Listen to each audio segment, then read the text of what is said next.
My wife left me for a wealthy boss, but within 48 hours their world collapsed and she came crawling back to the electrician she betrayed.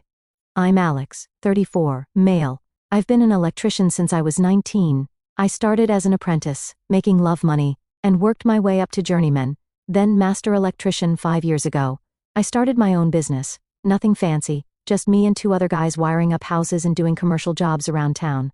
I make decent money now, enough to be comfortable without being rich. My wife, Jessica, 31, female, and I met at my buddy Dave's housewarming party 6 years back. She was his girlfriend's friend from college. Not going to lie, the first thing I noticed was her hourglass body. But what actually got me hooked was how she laughed. At my dumb jokes, like genuinely laughed, not that fake polite giggle most chicks do when they're just being nice. We hit it off right away. She was working at this marketing firm downtown, doing something with social media accounts for local businesses. She was smart as hell.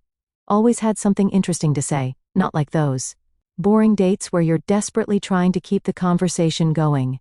Our first date was at this dive bar that has the best wings in town. She showed up in jeans and a t-shirt. I knew right then I was in trouble. 3 years of dating, 3 years married. We built what I thought was a pretty decent life together. I was busting my a-hole getting my electrical business going, sometimes working 14-hour days, crawling through attics in the middle of summer, or wiring new constructions in the freezing cold. But it was worth it. We bought a modest 3-bedroom in a decent neighborhood. Nothing fancy, but it was ours. Well, mostly mine, since I put down most of the down payment, but whatever. In the beginning, Jessica seemed to genuinely appreciate what I did. She'd have dinner ready when I got home from a long job, listen to me complain about the love general contractor who nearly got himself electrocuted because he couldn't wait for me to kill the power. She'd brag to her friends about how her man could fix anything. She used to wear my old work shirts to bed, said they smelled like me. Never complained about my calloused hands or the fact that some days I came home so tired I'd fall asleep on the couch before dinner. Weekends were simple but good. We'd work on house projects together.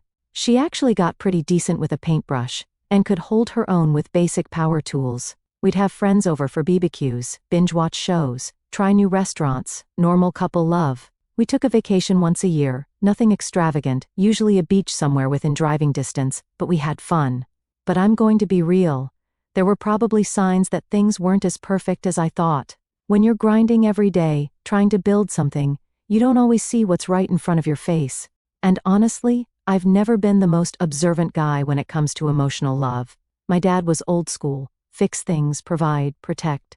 Talking about feelings wasn't exactly part of the training manual. Things were good for the first couple of years of marriage. We talked about kids, but agreed to wait until my business was more stable, and she got to a better position at her company. We had a decent little savings building up. I was landing bigger contracts, she got a promotion. Everything was on track. Her family liked me well enough. Her dad appreciated that I worked with my hands and built something from nothing. Her mom was always a bit snooty, typical suburban Karen who thought her daughter could have landed a doctor or lawyer, but I won her over by fixing everything in their house whenever we visited. Nothing builds goodwill with the in-laws like solving the plumbing problem that's been driving them nuts for months. My family loved her. My mom was just happy I found a girl who could put up with me.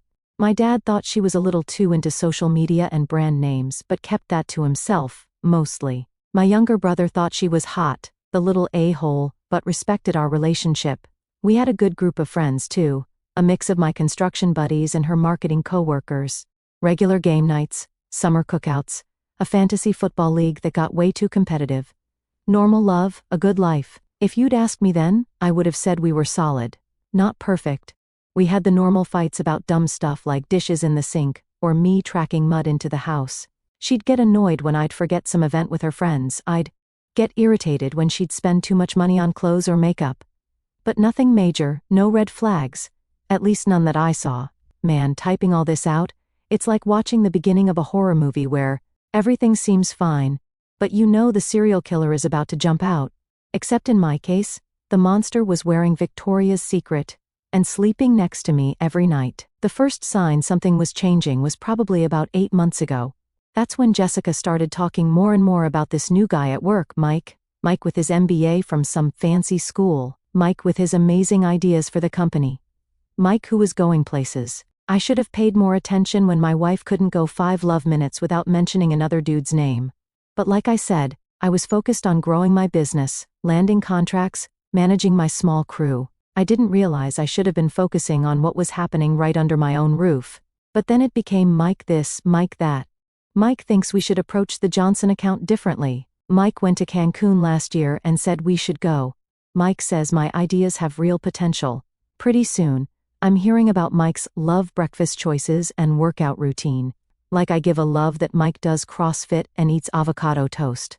Around this time, Jessica started coming home later from work. It started with team happy hours that were supposedly mandatory for team building. Once a week became twice, then 3 times. She'd roll in at 8 or 9 p.m. slightly buzzed, smelling like a mix of bar and perfume. When I'd ask about her day, she'd get this distant look, like she was mentally somewhere else. She started making these little comments about how her college friends were doing so much with their lives. One just bought a vacation home in Colorado, another got promoted to VP at some tech company. Always with this weird undertone, like somehow our life wasn't measuring up. Mike says I have real management potential. He thinks I should be aiming higher, she'd say, scrolling through Instagram while I tried to tell her about landing a big contract for a new office building downtown. Like my success meant nothing because I wasn't wearing a love suit to work. Then came the appearance changes. She started dressing differently for work, clothes I'd never seen before, more makeup, new hairstyle, new perfume that probably cost more than my work boots. She started going to get her nails done every week instead of every few months for special occasions. The gym was next. Suddenly, my wife, who used to groan about walking the dog around the block, was hitting the gym at 6 a.m.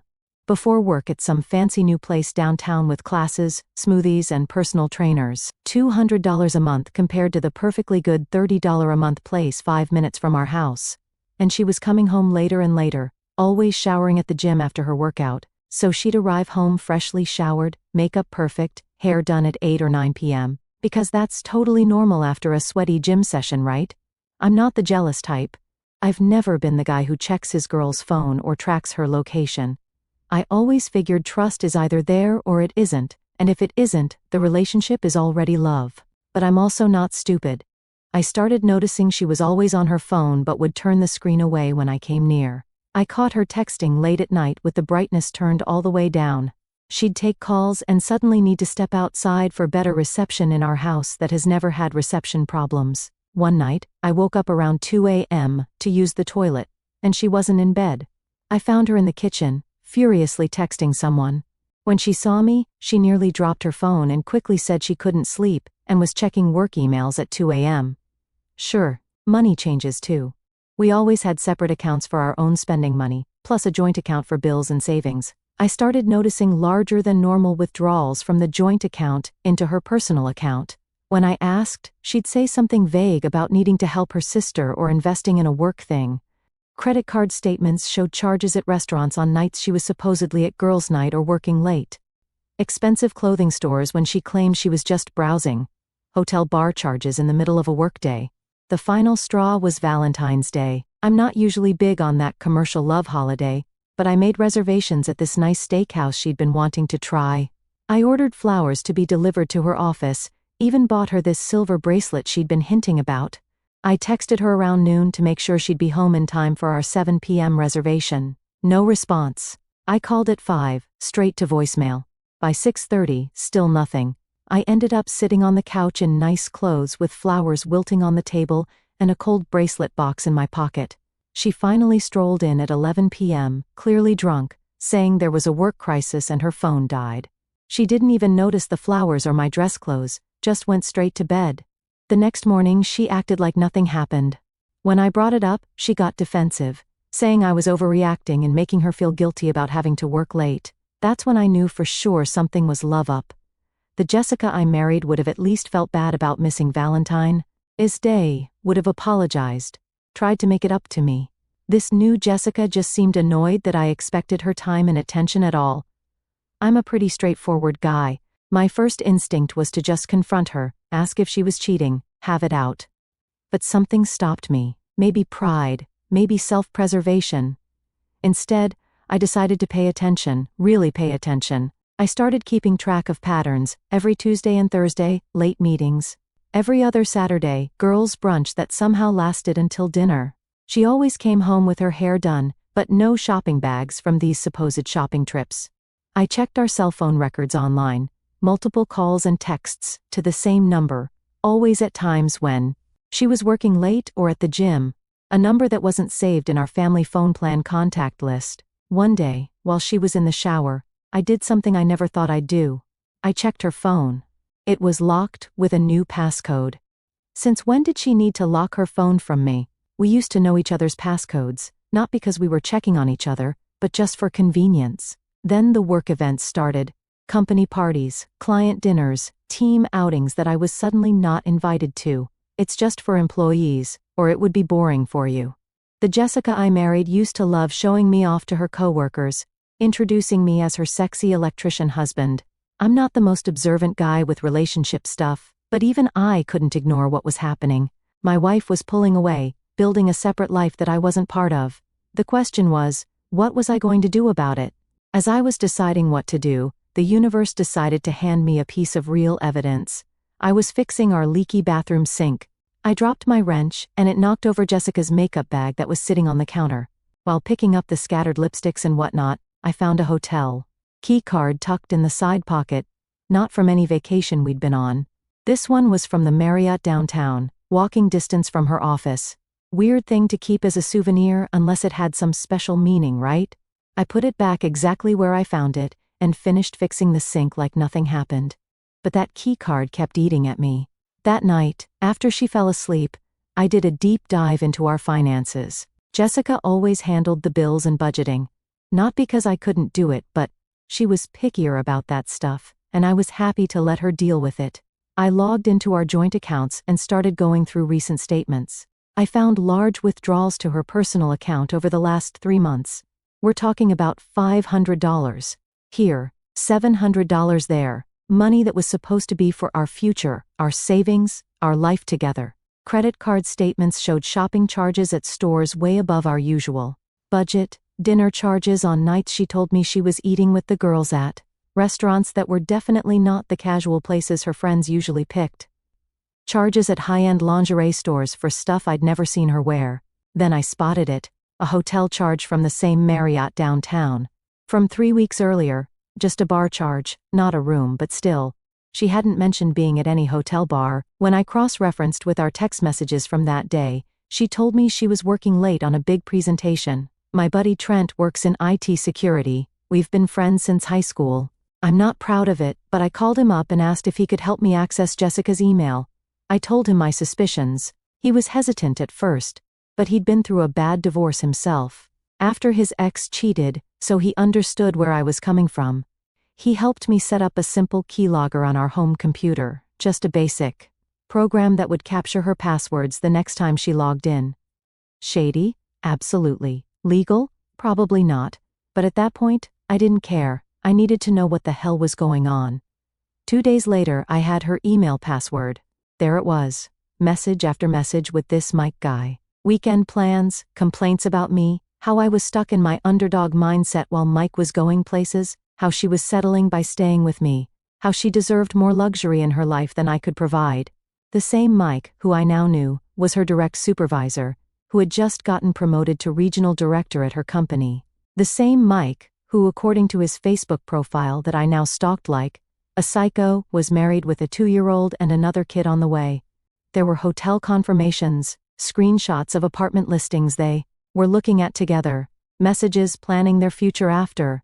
She left me, all while she was sleeping next to me every night, eating the dinners I cooked, living in the house my work paid for. One email from Mike read, "Just a few more months, and my bonus comes through. Then we can both leave our dead-end situations and start fresh. Just be patient and keep things normal at home." I felt like I'd been punched in the stomach. 6 years together, 4 years of marriage, all a love lie. Or at least, it had become one. I sat in my truck for an hour that night, parked outside our house, just thinking, rage, betrayal, all that love washing over me. Part of me wanted to storm in, pack her stuff, and throw it on the lawn. Part of me wanted to find this Mike a-hole and introduce his teeth to the pavement. Part of me wanted to just get drunk and set something on fire. But I didn't do any of that. I'm not that guy. I've never been the type to lose control, even when every part of me wanted to. My dad always said, when you're angry is exactly when you need to think clearest. The old man was right about that at least. Instead, I started making plans. If Jessica and Mike were plotting their exit strategy, I needed to be 2 steps ahead. I wasn't going to be the chump left holding the bag when they decided to pull the trigger on their little escape plan. First, I set up a consultation with a divorce lawyer, a guy I'll call Richard, who my buddy used when his wife cheated. Supposedly a real shark. I forwarded all the emails I'd found, the financial records, everything. He confirmed what I already suspected. I had more than enough for an at-fault divorce on grounds of adultery, but Richard suggested something smarter than just confronting her outright. If you show your hand now, she'll just get defensive and start hiding assets, he said. Better to be strategic about this. He advised me to gather more concrete evidence, photos or video if possible, to document any unusual spending or asset transfers, to secure my own finances before making any moves, and, most importantly, to act normal while doing all of this. The element of surprise is your biggest advantage right now, he told me. Once you confront her, the game changes completely. Game. That's what my marriage had become, a love game of chess where I needed to anticipate her moves and counter them before she even made them. The next day at work, I couldn't focus for love. I almost electrocuted myself because I was distracted thinking about Jessica and Mike, planning their new life together while I was busting my a-hole providing for us. My apprentice, Tommy, actually had to step in and remind me to test the circuit. The kid saved me from a nasty shock. Embarrassing. That night, when Jessica came home late as usual, I forced myself to act normal. I asked about her day, listened to her lies about a stressful client meeting, even managed to kiss her goodnight without throwing up in my mouth. While she slept, I started making lists on my phone, assets to protect, accounts to separate, people who needed to know what was happening, and people who didn't. A timeline for how this would all go down. The next morning, I texted her that I might have to go out of town for a big electrical job, a commercial building in Phoenix that needed a complete rewiring. I'd probably be gone for about 2 weeks. I asked if she'd be okay holding down the fort alone. Her response was so enthusiastic it was almost comical. That's great, babe. Such a good opportunity for you. I'll be fine here, don't worry about me. I bet you will be, I thought. I bet you love will be. The trap was set. Now I just needed to put the rest of my plan in motion. I made a big show of packing, loading my truck with tools, kissing her goodbye. I even stopped by my parents' place on the way out so they'd think I was really leaving. I told them not to mention anything to Jessica if they talked to her. Said I wanted to surprise her with a gift from the money I'd make. Mom thought that was sweet, if she only knew. Once I was clear, I circled back to town and crashed at my buddy Tony's empty rental property about 15 minutes from my house.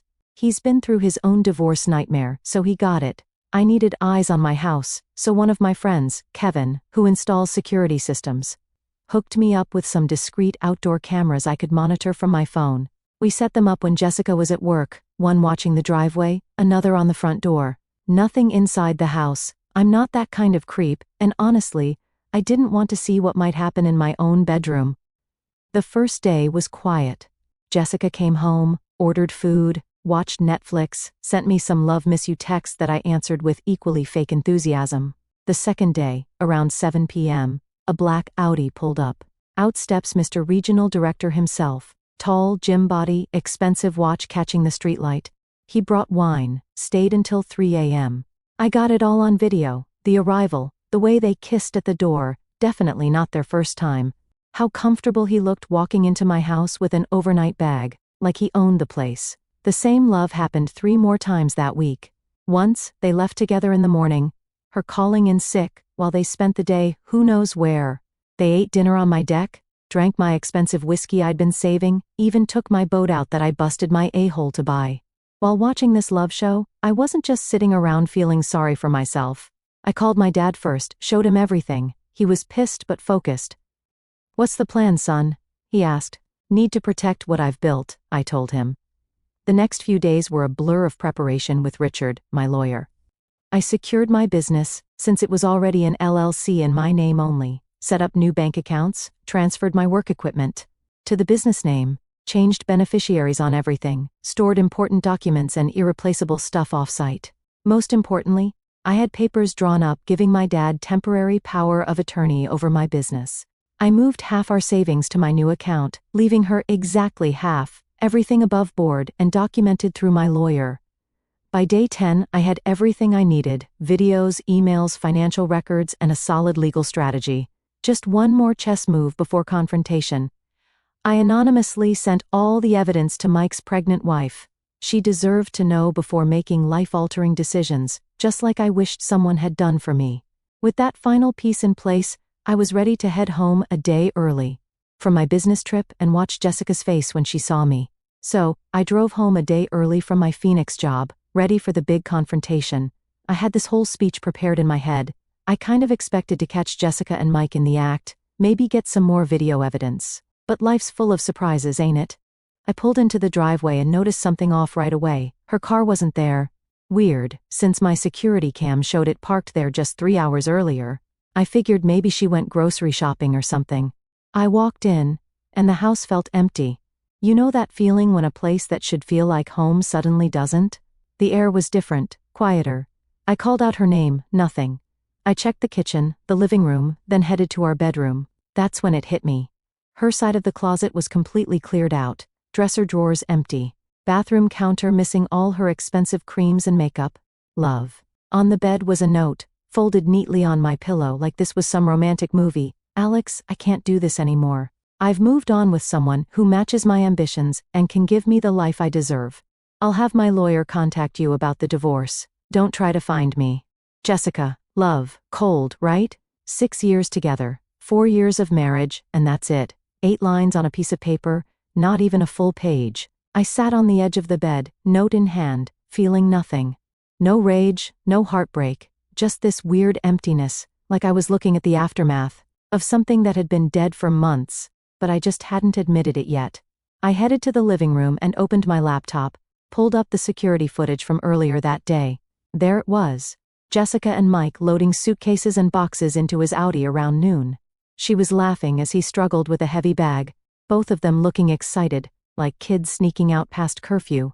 I spent the next few hours making lists, bank accounts, credit cards, passwords, utilities, all the practical love that needs handling when your wife decides to vanish. I changed the locks, changed every password she might know, called Richard, my divorce lawyer buddy, to get the ball rolling. While checking our accounts, I noticed something interesting. She'd cleared out her personal checking account but hadn't touched our joint savings.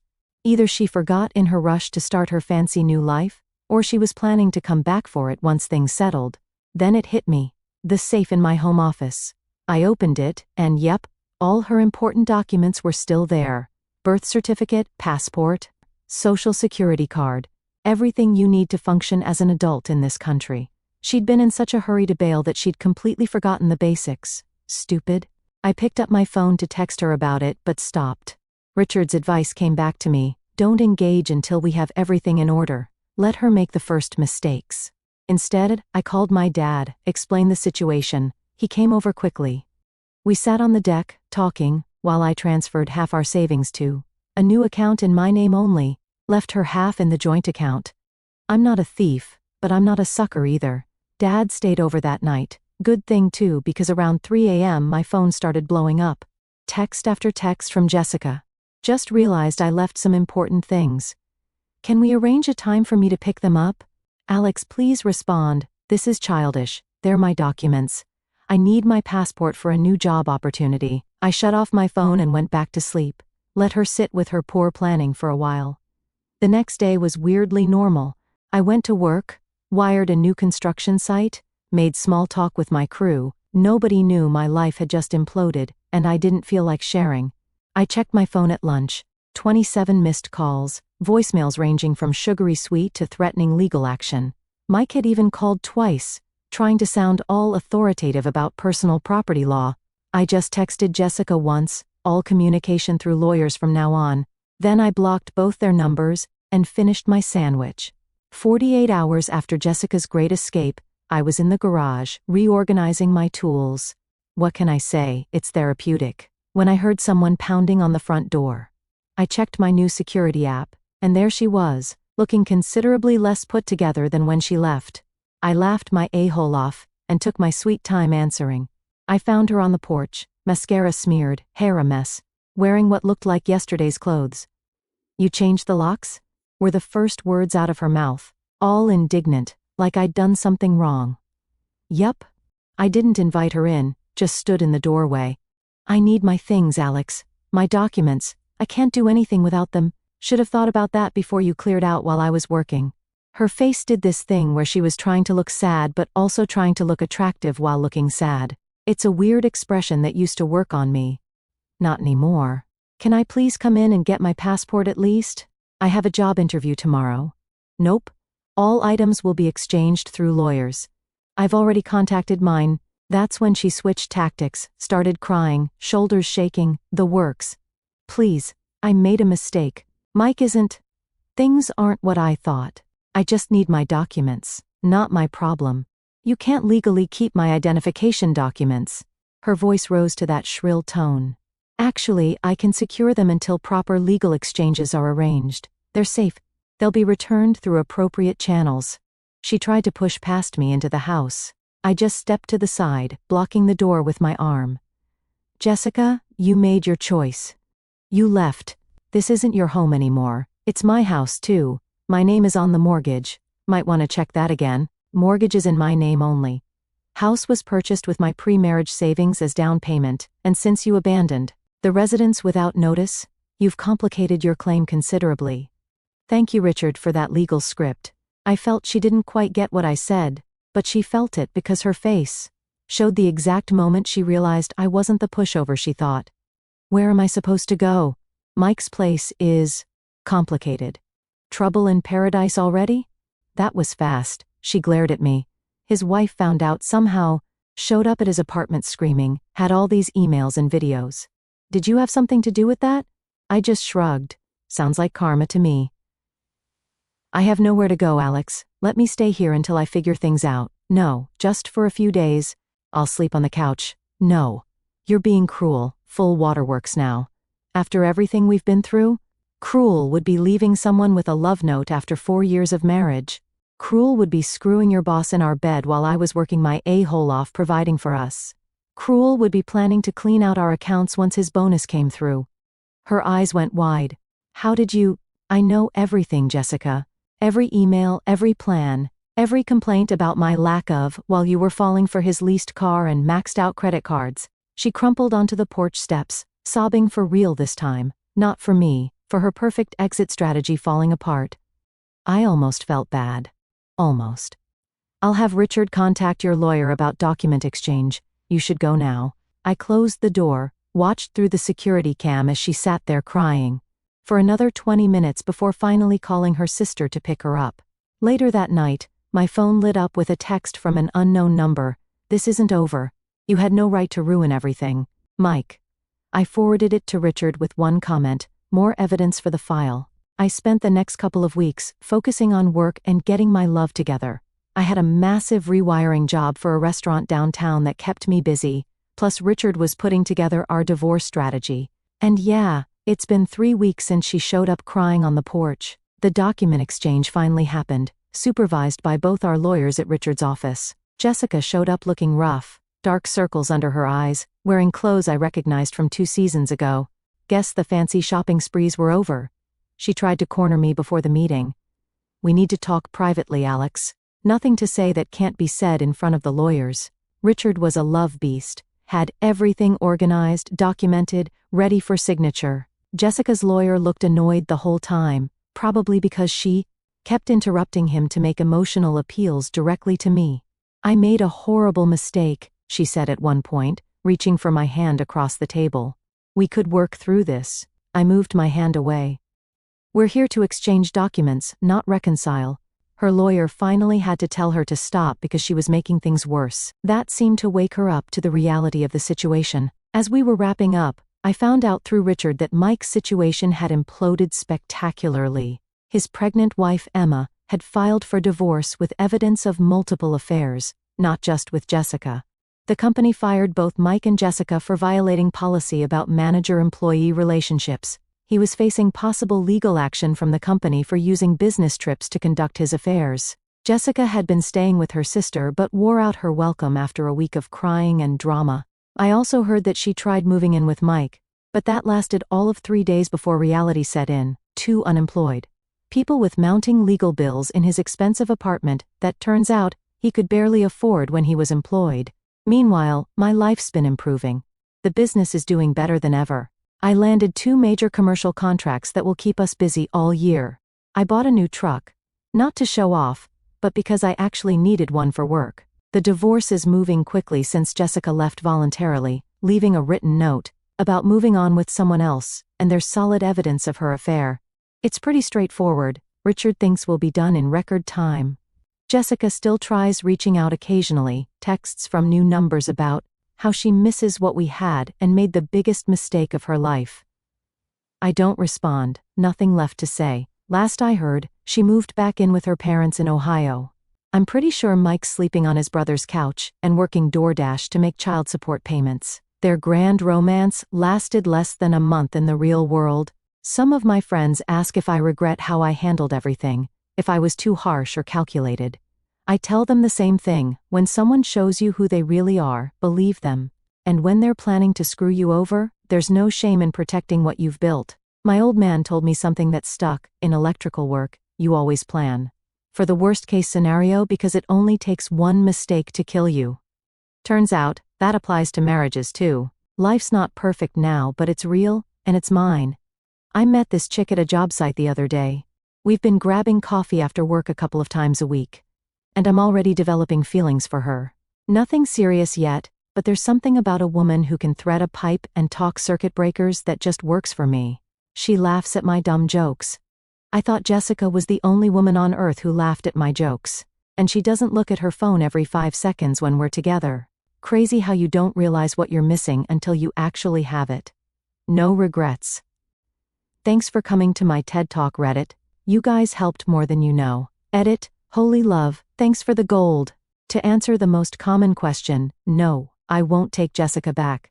Not even if she changes some wires. Once crossed, they can't be fixed.